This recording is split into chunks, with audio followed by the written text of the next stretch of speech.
Guys, I'm really getting tired of this whole Israel Hamas thing. I really am.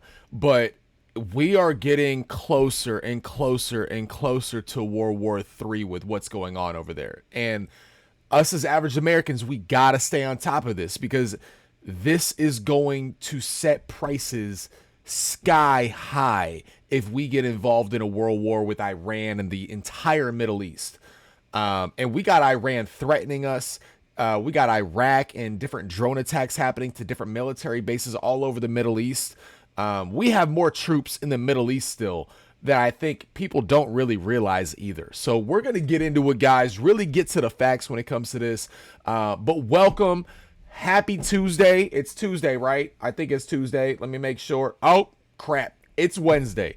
I skipped a day. Sorry about not being able to get on a podcast the other day, guys. I got a regular job. I wasn't able to work from home and I had to miss my episode. So I'm sorry about that, but we're going to hop right into it. Make sure we smash that like button, subscribe to the channel. We're at 125 subscribers, guys. We're working our way up. So I appreciate the support. So let's get into it, all right?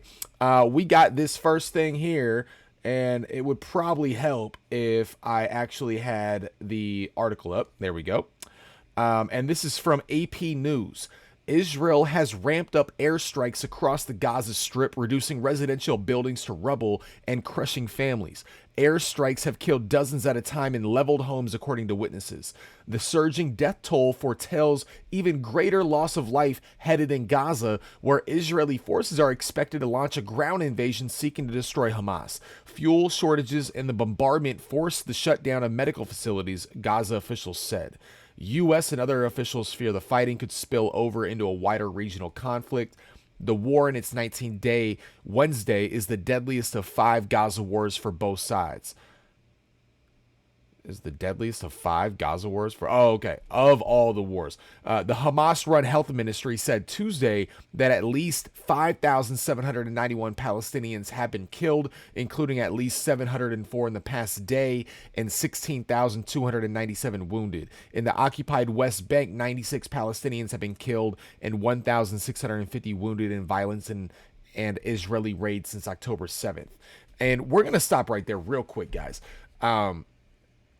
That's a big number. Obviously, the deaths in Gaza for Palestinians is high. It's definitely higher than 14 to 1,500.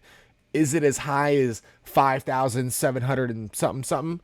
I don't know because, again, just to refresh our memory, the outlets lied. The reporters lied about the hospital, the rocket that hit the hospital. They said that it was an Israeli airstrike, but when it comes to satellite images and when it comes to heat thermal detection, that rocket, according to as good of reports as we can get right now, came from Gaza and failed and hit that hospital. And it didn't even hit the hospital. It hit the parking lot. The hospital was still standing, and everybody was reporting that the hospital was almost leveled and all this stuff. So, again, guys, we got to take this with a grain of salt, okay? Again, I don't even condone like these airstrikes that Israel is doing to Gaza is not hurting Hamas. It is hitting civilians, and I understand that Hamas has intertwined their headquarters and all their logistics within civilian buildings to make it almost impossible for them to avoid civilian casualties if Israel was going to hit them. But what I feel like Israel should have been doing, they should not be bombing them continuously, night in, night out, just bombing the crap out of them, because all that's doing is hurting civilians more than Hamas and causing people from all over the world to start siding with Hamas instead of Israel, when Israel was in the right to retaliate after what Hamas did, because that is a terror attack, going after civilians the way they did and not going after the military targets. Okay, they actually went after citizens all over Israel when that happened. Okay, but we should not be tolerating endless bombing on Palestinians, the innocent Palestinians that are in Gaza that are not a part of Hamas. And there are reports that like over maybe 51 to 55% support Hamas. But still, out of 2.3 million, there's still 1 million people in Gaza, Palestinians, that do not support Hamas.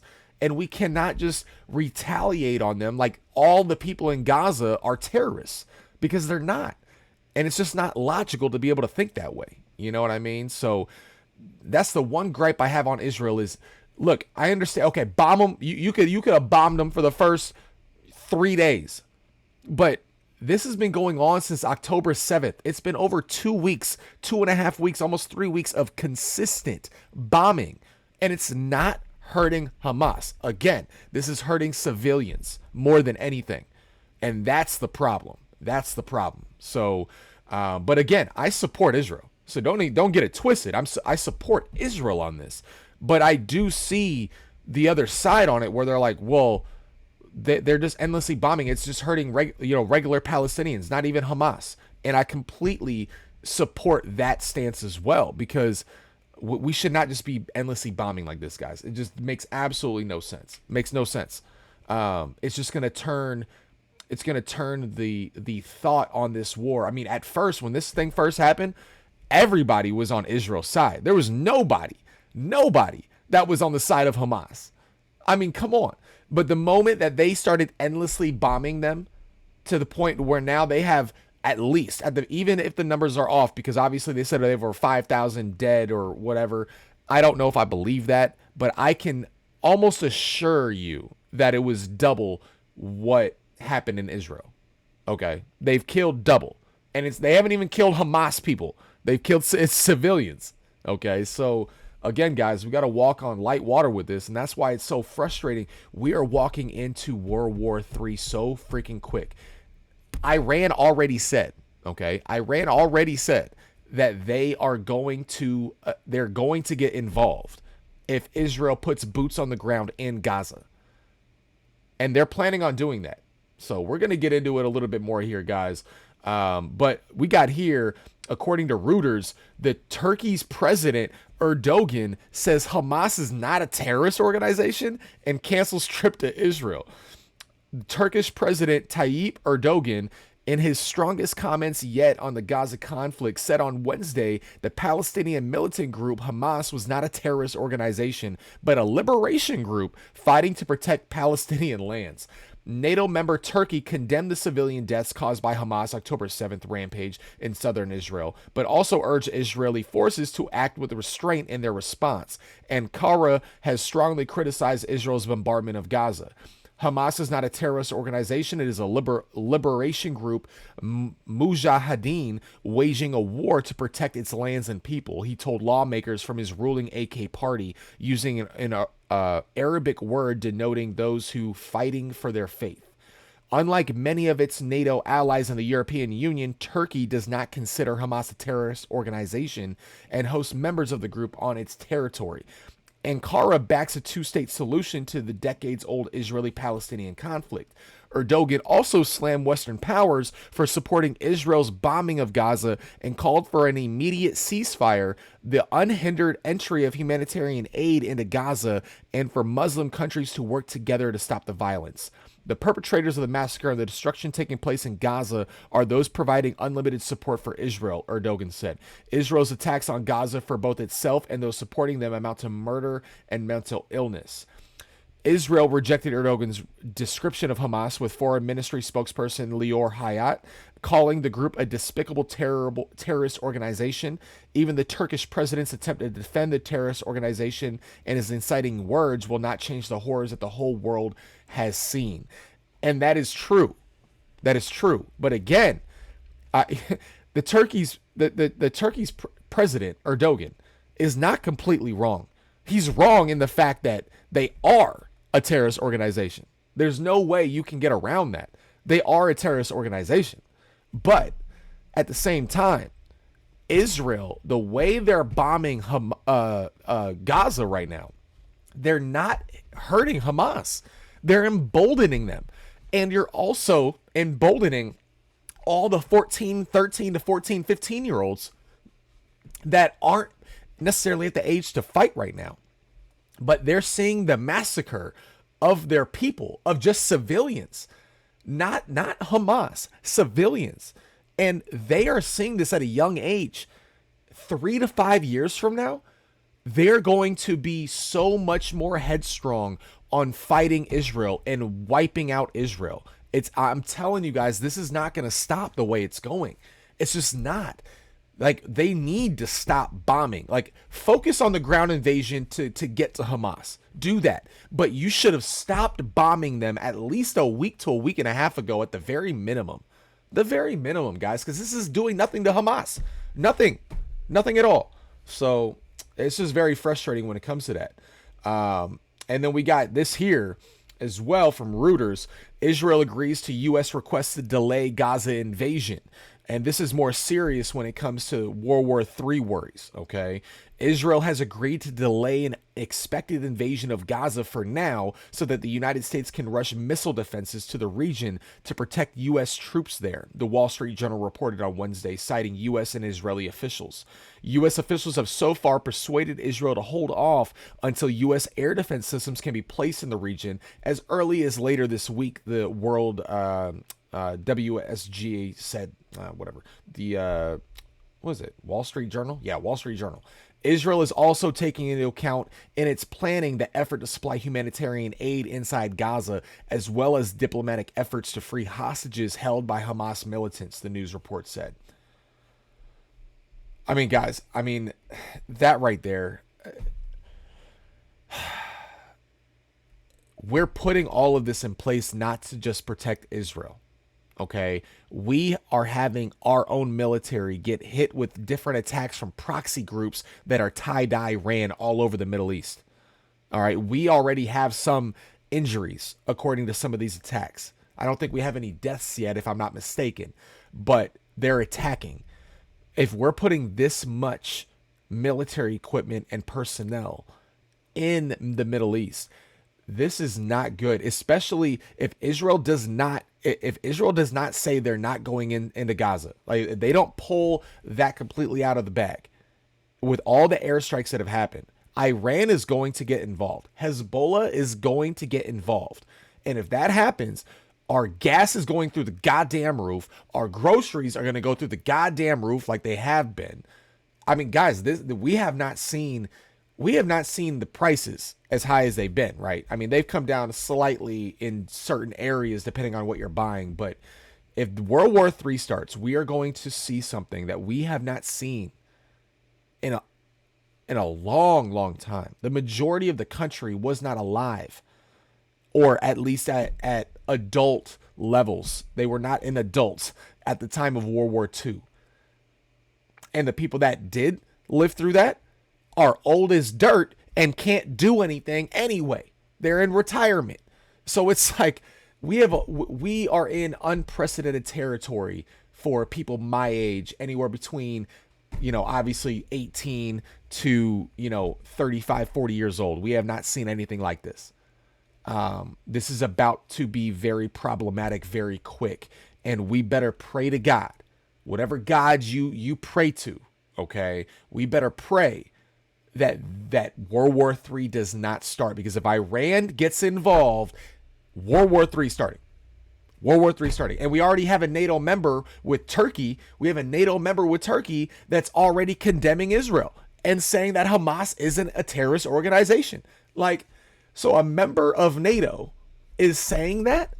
I don't know where the logic is on that personally, but that in itself is worrying, especially with what we're doing here as well. So it's just bad, guys. And I wanted to also show you what we have, according to pbs.org, what we have in military equipment and support over near Israel in the Middle East.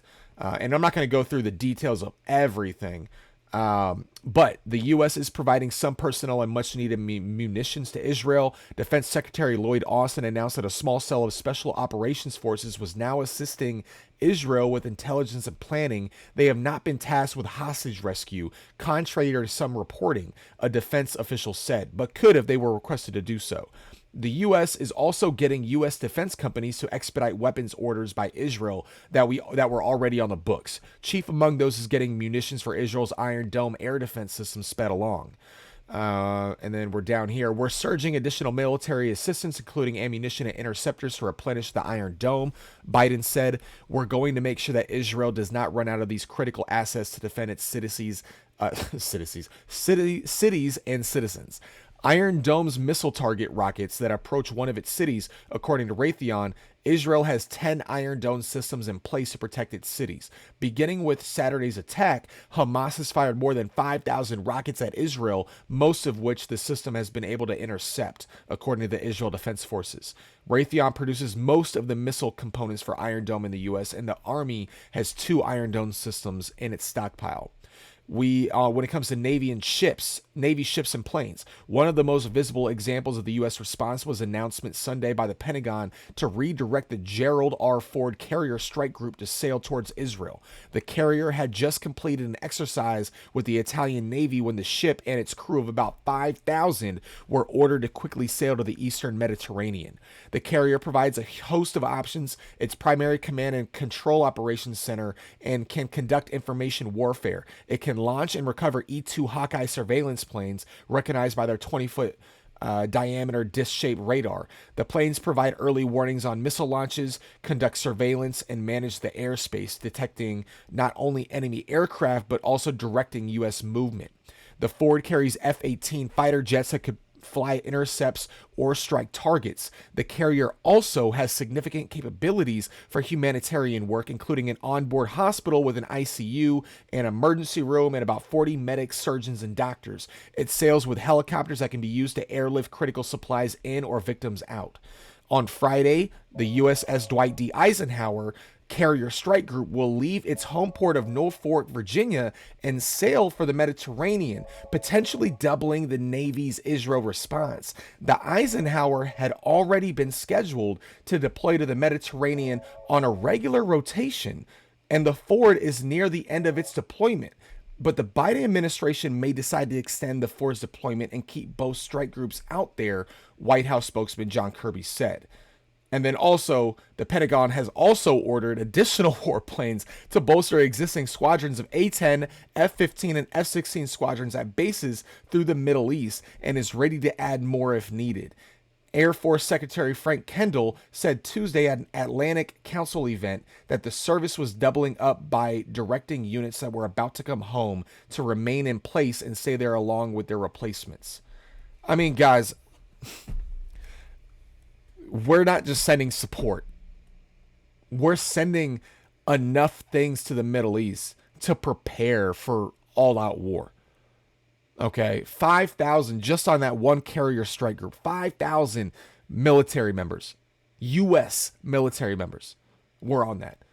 We have thousands that are stationed in Syria. We have, I think the last report that I remember seeing, we have about 10,000 that are stationed in Qatar.